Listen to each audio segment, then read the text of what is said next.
Hey everybody, Canadian Gamer coming to you guys with a more thorough competitive build for the Pokemon Tapu Lele. This Pokemon is known as the Land Spirit Pokemon and is one of 4 Pokemon of the Land Spirit, I guess, quadruple family introduced in Pokemon Sun and Moon.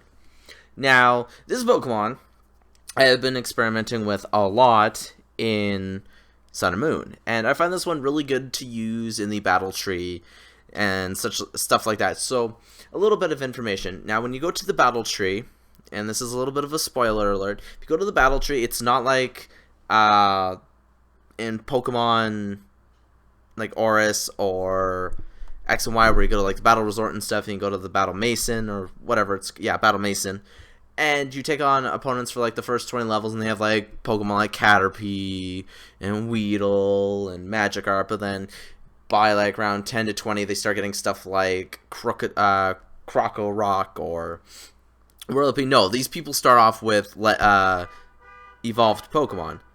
And I apologize if you guys can hear someone's car alarm in the background, because for some reason our neighbors always end up bumping their car.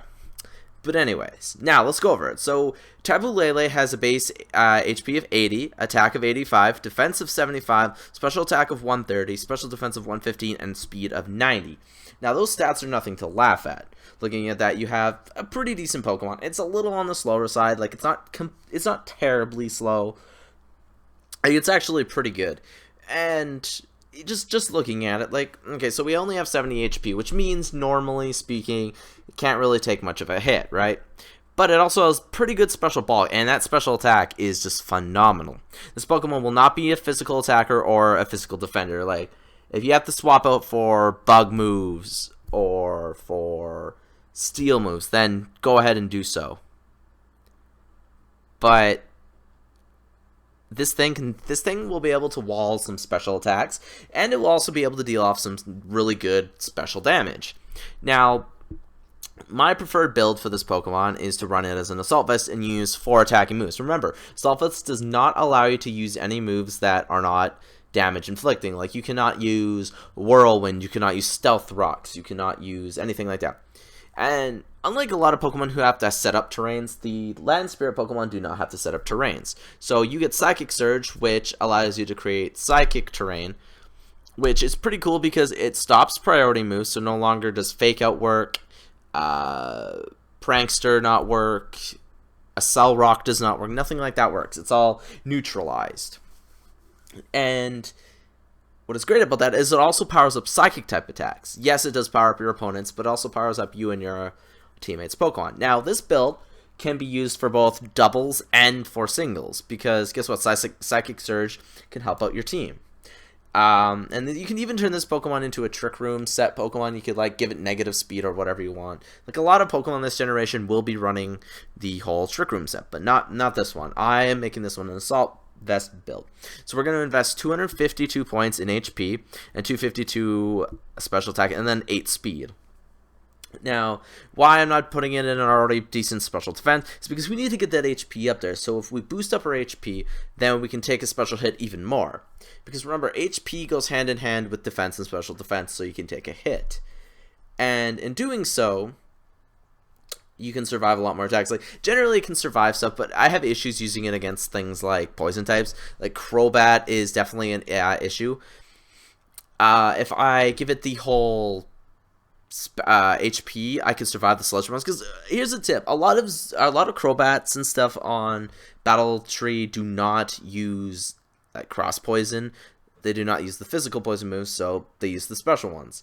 And in doing so, it's better to use the special defensive one. But anyway, you might as well make use of that special defense, because with 75 defense, it's not going anywhere. Even if you boost that up, not doing much. And why I'm boosting the HP and not the special defense is because the HP and the special defense being somewhat more balanced will allow you to take some more hits.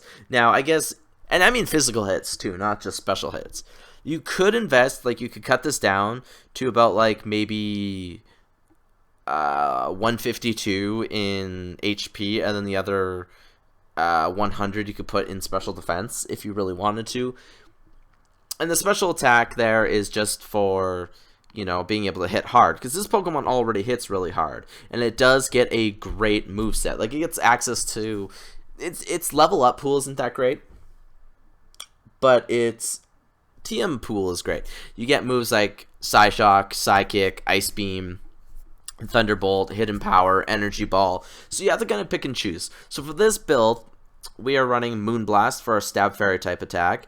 I could also run the Mega Stone if you want to, but I will be going over using, since I don't have the Assault Vest on the game, I have used it on Showdown. I don't have it on the official game, but on Showdown it works great. And it's just awesome. You could also run, like, you know, Ferinium. You could run Tapunium, Taponium, whatever. You know, like the Z crystal for that. Or you could even run, like, Psychicium. Or even for, like, one of your other attacks, like Ice Beam, Thunderbolt. Like, the fourth move is seriously just whatever you want to do. Now, Nature's Madness, what this is on this moveset for is it automatically cuts any Pokemon down to half HP, but I believe it has like 90-95% accuracy, so you gotta be careful. I believe. It might be 100%. I'll have to check on that. Either way, it's a great move to have. It could cut down those bulky Pokemon. Like, if you know your opponent's going to switch into a bulky Pokemon, generally, you know, like a Steel type. Because, guess what? This Pokemon does not get Flamethrower, so you cannot use that super effective move on a Steel type. I do believe it does not get Focus Blast either. I'll have to double check, but this makes use of your step. Psyshock is to get around those Pokemon who are especially defensive, but have weaker defense. Generally don't find too many of them, at least not this generation, but it still does come in handy. You could run Psychic instead of it, it's all up to you. And then Ice Beam, like I said, this one is all up to you. Like, you could run Thunderbolt to hit water and flying, or you could run Ice Beam to hit flying, grass, ground. Ground is a big issue for me, so I run that. And anyways, yeah, so not really much else. You Assault Vested up, boosts up that special defense. You have the max HP, max special attack to go with that. Because remember, the reason why I did not invest in special defense is because we do have the Assault Vest, which already boosts special defense. So tell me what you guys think of this build in the comment section below. Like, comment, and subscribe to this channel. Remember, we have the Pokemon contest going on my channel. Guys, check that out. I'm glad you guys are enjoying these videos. We've been getting a lot of feedback for the channel, and I will start doing live streams where you guys can challenge me on Pokemon Showdown. As for actually doing capture card stuff for the 3DS, that is what you guys are going to be helping with the donation streams. If you guys want to donate, I'll have a donation video up later. So leave a like, comment, and subscribe. Like I said before, share this video. Get it out there. Get it on Twitter, Facebook. Get it out there as the #1 most viewed Tapu Lele competitive build video on YouTube. Remember, bring your friends. The more friends you bring here, the higher chances you guys of getting like free shiny Pokemon, free Volcanion. Like, if you guys have Omega Ruby and Alpha Sapphire, I can send you a ton of Pokemon. And I hope you guys enjoy this video. Peace out. Canadian Gamer signing off.